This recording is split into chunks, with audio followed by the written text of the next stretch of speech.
It's time for another Dice Tower review with the Chief, Bart Brunsheen.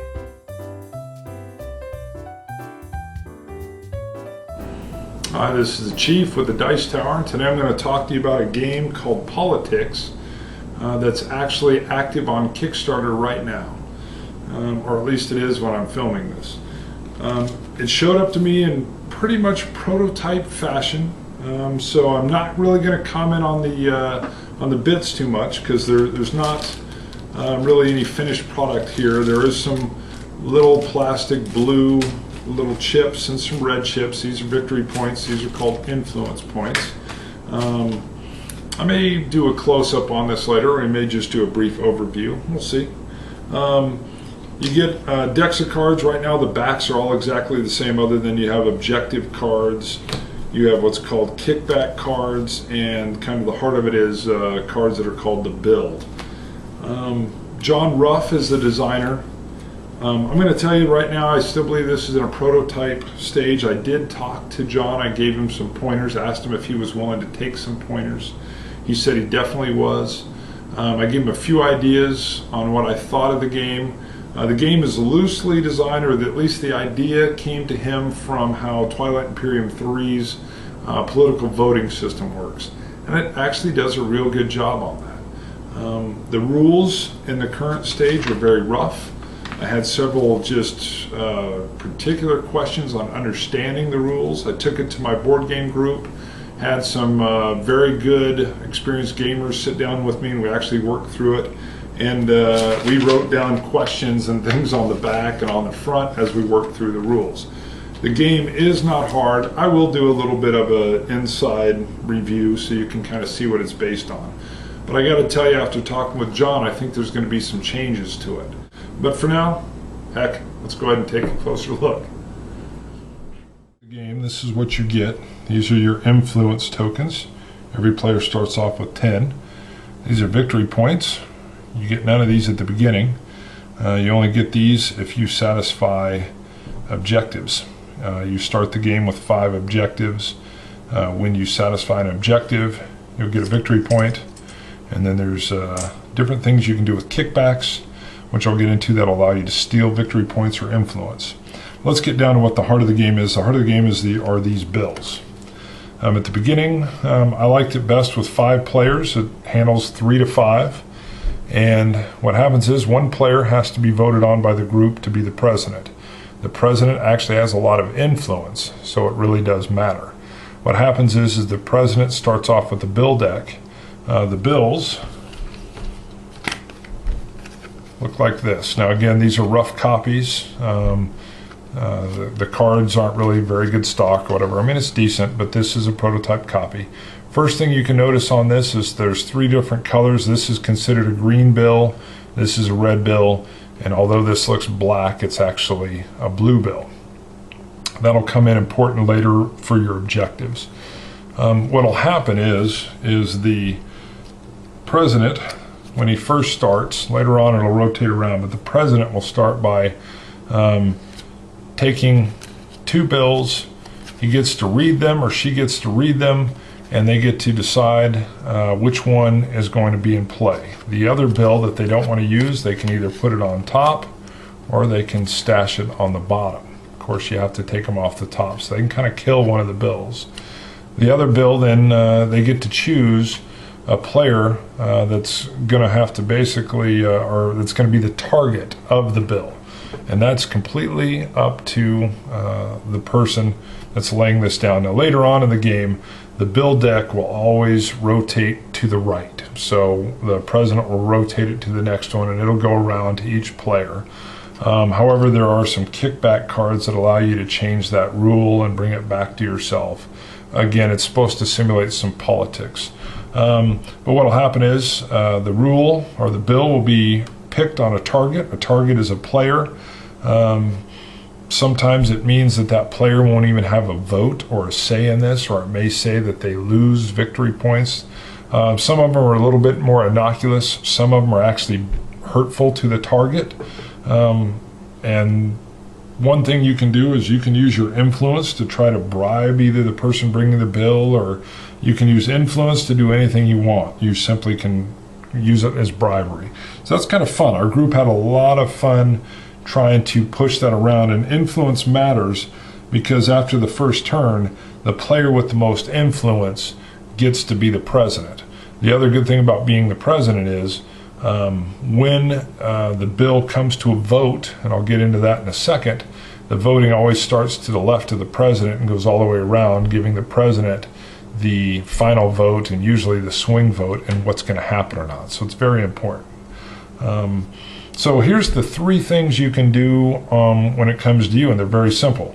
When it comes to you, if this is the bill, strategic strike that we're looking at, when it goes to the player to my left, assuming I'm the president, they can take a kickback card. I'll explain that real quick. Kickbacks are about 2/3 of them are good for you. They usually allow you to steal influence from a player to your right or your left. I'll pull out one of those later and show you what they are. Sometimes they're bad for you. If you take a Kickstarter or kickback card, you're not allowed to look at it, but it comes in front of you. You can get up to 3 of these in a round, and that's the max you'll be able to take. But it'll go around one at a time. You can go around to the next player, they can take a kickback or whatever. Any player can abstain. Once you abstain, it's just like passing. Once you pass, you're out of it for the whole round. You still get to vote, but you're not going to be able to do any more kickback cards or anything. Or the third action is call for the vote. You can immediately call for a vote as soon as it's your turn, whatever order you're in. I've seen it go around where everybody grabs some kickback cards and kind of loads up. And I've seen it where somebody calls for the vote right away, maybe even freezing out some of the other players so they can't get a kickback card. Votes are real simple. It's an up, down, yay, nay vote. Majority wins. If it's a tie, you go back around again.